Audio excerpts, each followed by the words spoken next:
Tady, abyste viděli ty úspěšnosti. Pravděpodobnost otěhotnění u mladého zdravého páru první rok těch snah je 17%. To znamená, že ze 100 žen nechráněného styku mladých žen každý měsíc otěhotní zhruba 17.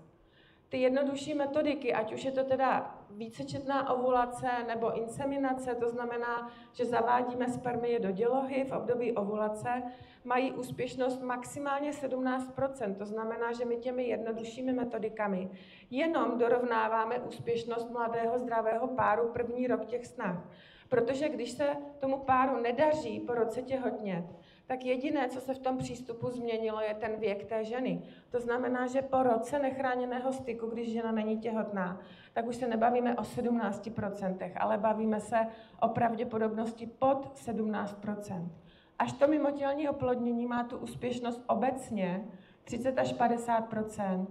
A pokud použijeme darované vajíčko, tak ta šance na to otěhotnění je 60%. Pokud použijeme darované embryo, to znamená, že máme od dárce jak spermii, tak vajíčko, tak ta úspěšnost je až 80%. To je právě dáno věkem a zdravím těch dárců.